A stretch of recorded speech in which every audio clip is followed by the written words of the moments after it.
Hello and welcome to a preview of my podcast on Black Africa. The podcast is actually titled The 600-Year Decimation of Black Africa and Black Africans by White Supremacy. It's a podcast I've put together through research, which I've basically been doing for many decades. The entire research was born out of my own experience with racism. So, my experience with racism opened my own eyes to the world and to the pattern of power relationships in the world, the dynamics of power, so to speak. Because some people today, they mistake anti-black racism for something that is maybe just a word, or somebody abuses you. Yes, okay, that fits into but racism, anti-black racism, why it became or why it is studied as a social construct is because race is a social construct. Race is a construct that was invented. It didn't exist. It doesn't exist. It's not like species. Animals of different species can't really interbreed with each other. Human beings can interbreed with one another all over the world. Okay? So the idea of a major difference between humans is just fallacy. It's always been fallacy.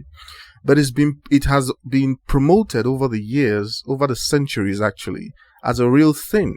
And if it's just propaganda, then nobody cares. But it's actually been implemented as the reality system of our world, especially in the areas of politics, economics, finance.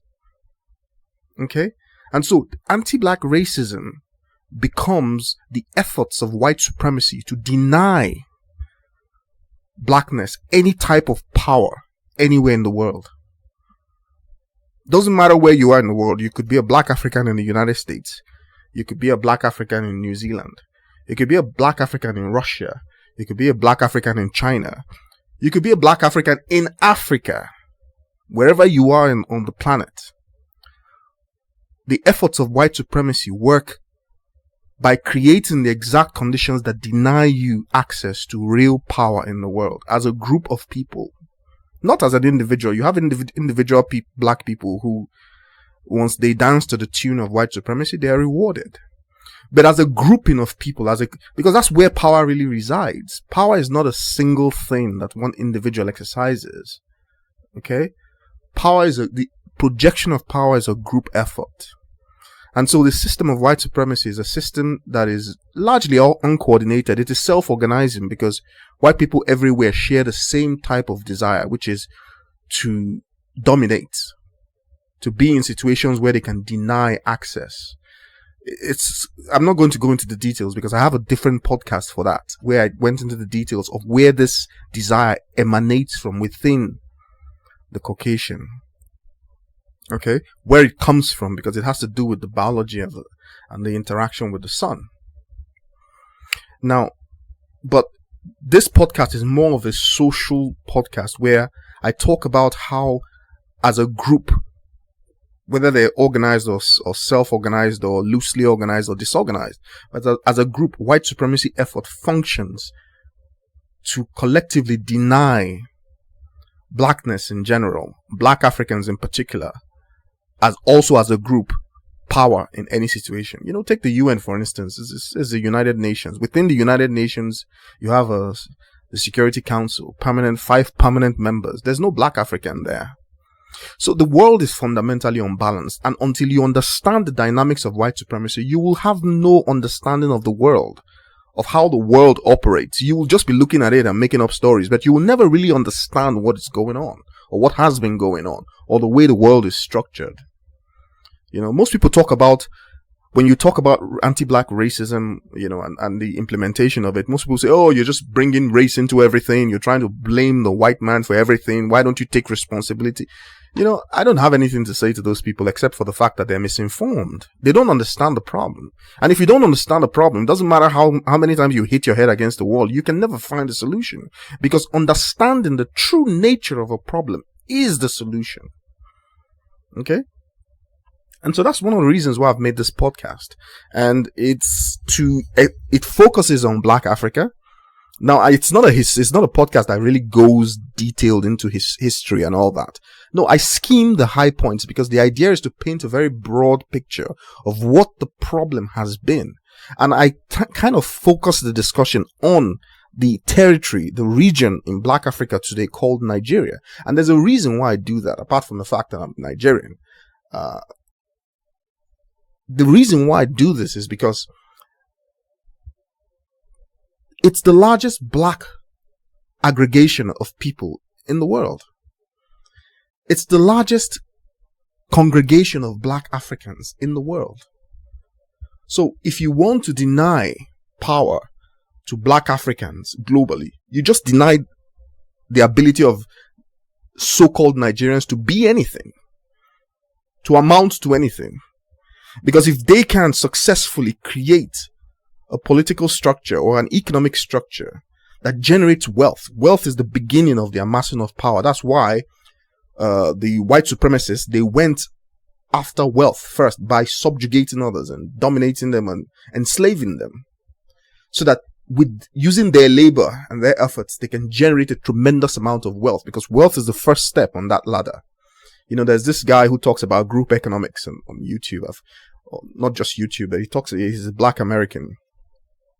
You know, he has a very good theory of what group economics is all about and how to build power. Because white supremacy efforts are all about the dynamics of power. Anti-black racism is all about the instrument for that power is money. That's why money was created. Money was created in such a way so that the system can use it to project power, because that's how power is denied to others. Okay? So people talk about, if you cannot see the relationship between economics and politics, then you haven't truly begun to understand the problem. There is no difference between the two. These are differences that we make up in our heads. But the truth is that there is no difference. Okay? There's really no difference between anything and anything. It's all the same in your head. But in order to be able to understand it in great detail, we break it down into little forms to see how we can better understand it. But if we forget that these things are really not different from each other, then we make the mistake. So that's why people think that in order to understand finance, you need to understand money. That's not true. Finance, the rules of finance, they are the rules of global anti-black racism. The rules of economics that you have today globally, they are the rules of anti-black racism. They are not fundamental in the sense where you learn about the factors of production, blah, blah, blah. These are not fundamental things. These are narratives that were made up and taught in such a way that the cumulative effect of these understandings is to deny the black African access to power. Now, it started off as, what it is, let's just use their labor, or let's enslave them, or steal their lands, or steal their resources and make ourselves rich. But then, after doing that, the need was then to continue, because if you allow them now to take back their resources, their lands, and their labors and all that, then they may come after you for revenge. So once you start that type of movement, right? Once you start it, you have to maintain it. Not just maintain it, you have to keep ratcheting up the pressure. Because the critical point is past whereby the fear is so paramount that, look, if black Africans ever have power in this world, they're going to do to us worse than what we have done to them. That's the paradigm. That's why there are nuclear weapons in the world. The nuclear weapons are not basically so that Caucasians can throw it among themselves. The reason why they built it is to maintain that power of white supremacy, to make sure that instead of white supremacy to end in the world, then they will destroy the whole world. But that's not going to happen. They don't understand it. They haven't thought about it very carefully. They don't understand it. And there's a reason why they don't understand it. That's a much deeper conversation, which, hints are scattered all over my podcast. But in this particular podcast, I'm just going to keep things light. I want to focus on the core problem facing black Africa and black Africans across the world. Now, it's not a general synthesis, because I end my message by saying one thing, in a sense, is that, look, the idea that black Africans are going to go on some revenge campaign against white supremacy and all that is just nonsense, because we don't want to become them.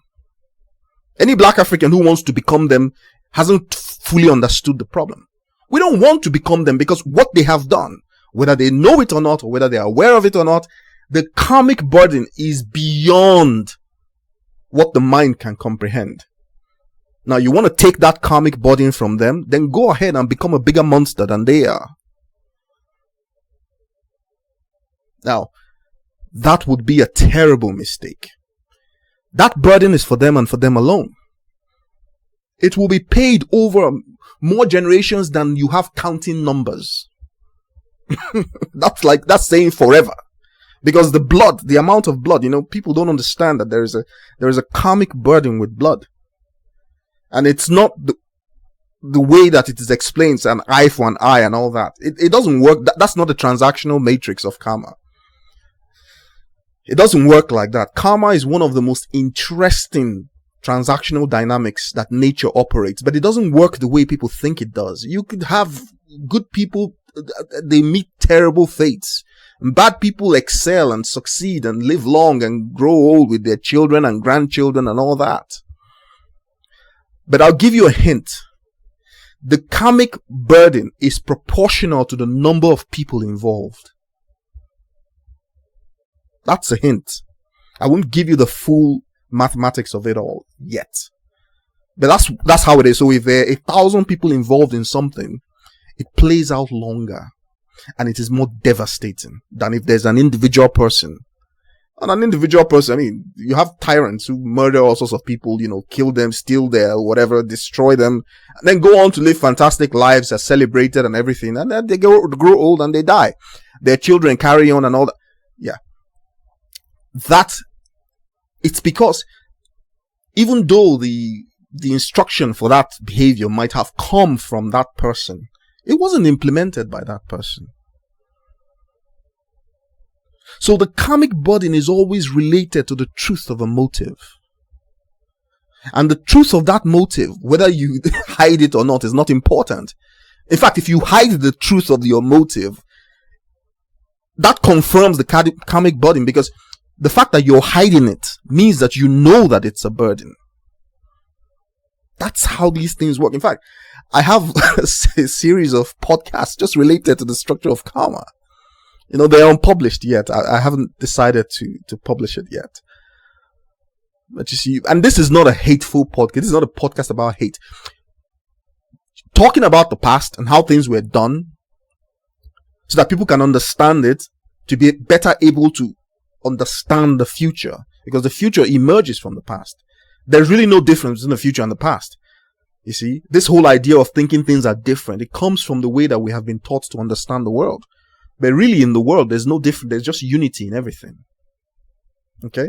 Understanding the nature of unity is a foot into understanding the structure of karma. Now, this podcast is very interesting. After this talk, there will be a brief delay, and then you will sample the podcast. It's just about a 5-minute, 6-minute sample from the podcast itself. And the idea is the sample to get you more interested to purchase a subscription to the podcast itself, the full podcast itself, which is about between an hour and 2 hours long. That's the whole idea. Now, it's not expensive. It's $29.99. It's strategically priced that way because I know not many people are gonna listen to the podcast or subscribe to the podcast. If it were free, maybe more people would listen to it, but it's not really targeted at a lot of people. That is the truth. It's targeted at those who have this burning question in their hearts. You see, because the idea of many are called, few are chosen, people think it's just a slang. It's not a slang. There's a reason why you keep asking yourself that type of question. There's a reason, and it is informed by everything that that has brought you to the point, to that question, all your life experiences. It's not a coincidence. I call it, the way I describe it, I call it that there are only few people who can hear the sound, the song, the tune that's playing in the air. It's playing in, whatever kind of medium you want to imagine. But very few people actually get that burning question as in what is going on. My own realization came after my experience with racism. Okay? And racism is a denial. It's basically a denial of truth, meaning that some people think it's some type of no. It's seeing truth, knowing truth, understanding truth, and then choosing a lie because of the color of your skin. Nothing could be more blatant. It is an abuse of power. It's basically saying, look, I know who you are, what you are, but I don't give a shit. As long as you're Black African, no way. That is racism. And you've had many laboratories for anti-Black racism in the world, but most of the anti-Black racism, right, all the implementation of it was conceived of in the United States. Most people don't know this. They think, it was in Europe or, maybe Adolf Hitler or something like that. But the real understanding of how to implement anti-Black racism was conceived of in the United States. So this podcast requires it's a hard-hitting podcast, meaning if you're uncomfortable with hearing the harshness and the truth of certain type of realities, then don't listen to it. It's not for you. But there's no stone left. I call it as it is. That's it. So if you're sensitive to those kind of things, then best to stay away. It's not for you. Now, the aim of those who are listening is not so that you don't listen and then go crazy and say you want to cause violence and all that. I do not support violence. I do not support anything that generates karma, negative karma. I don't, because I understand it. Okay? You have to be careful with your motives. And just because your motives are yours and yours alone in the privacy of your heart doesn't mean that you do not know what your motives are. As long as you do, that's all that matters. So be careful with your motives. Try as much as possible every day to spread love and kindness and goodness from your heart. It doesn't matter how others respond. That's their problem. I'm not saying that you should be a sheep and not be able to defend yourself. Of course you should be. Lord heaven knows that you should be able to defend yourself. But do not met out cruelty. You see? Always watch the fact that you are aware of what you're doing, judging yourself at the deepest of levels. So, the podcast is $29.99. I hope you are motivated to listen to it. The full podcast. You can grab it on my website or on, as part of a select group on YouTube.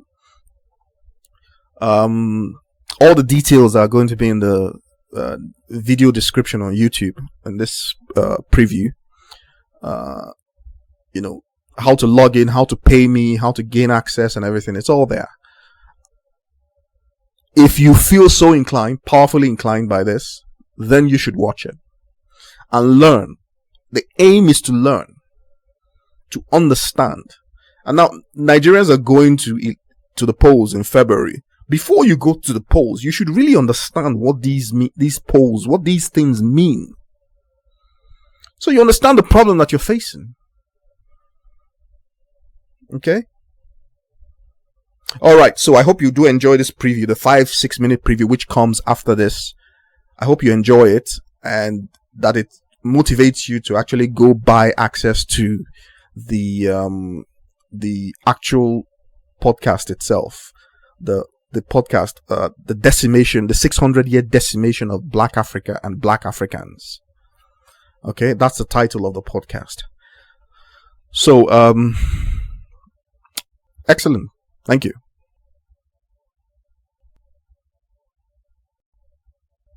Most people don't know these stories. Now, when the British were the British Parliament had to sign off on so-called independence. What kind of independence does a sovereign nation have when it needs to be signed off by the people of another region that have no connection, no natural connection to this region beyond terrorism and looting and genocide? But what the British did was to falsify the census figures to make sure that their allies in the north, remember the Islamic jihadists, fundamentalists of Uthman Danfodio, their descendants, they were bedfellows with the British because they both came for the same reason, to conquer this region and to loot it. The British made a secret deal. It's not so secret anyway.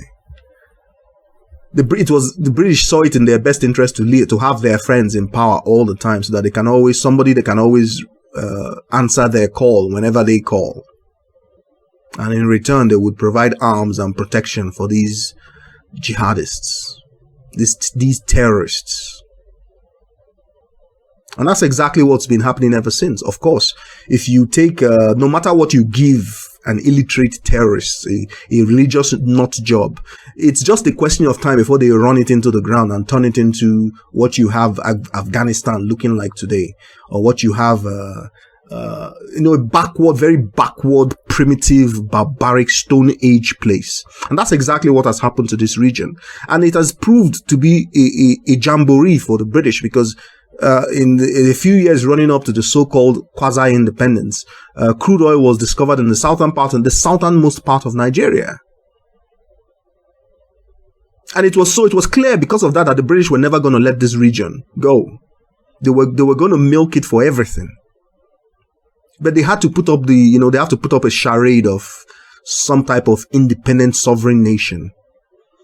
And so they went through all the motions of independence and all that. But they falsified the census figures because Nigeria was going to run a parliamentary system, a legislative system, just like the British, modeled on the British model. But, it's based on representation, right? Representation of citizens. Now, the British falsified all the census figures in the north, because the northern part of Nigeria is arid, desert region, is landlocked completely. There's no development there.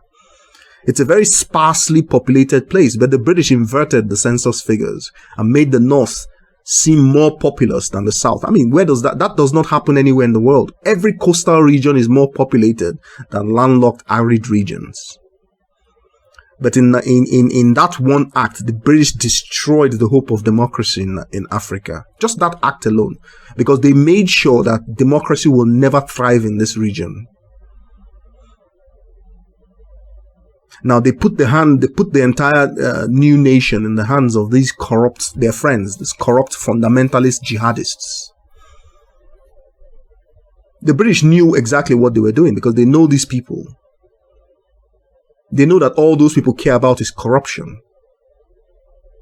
They don't know anything else. Those Fulani fundamentalist jihadists. They're terrorists. They want to be like their Arab cousins that have a lot of crude oil, but unfortunately they have not a drop. So they see the crude oil in the southern part of Nigeria as their own. So for them, that is the only concern they have, to milk it, them and their British allies, to milk it totally dry. And that's what they have done over like a 70-year period. The way they have done it should be studied in textbooks, because this is the ultimate form of parasitism. This is what humans should never be. A human being is not a parasite. That parasitic behavior is a betrayal to the divine nature of a human being. Because now that means that a human being has degenerated to the point of an animal. But the point I'm trying to make is that degeneracy can only give degeneracy. And that karma that I talked about, do you know how it shows up in human nature? It shows up as an ever-increasing degenerate nervous system.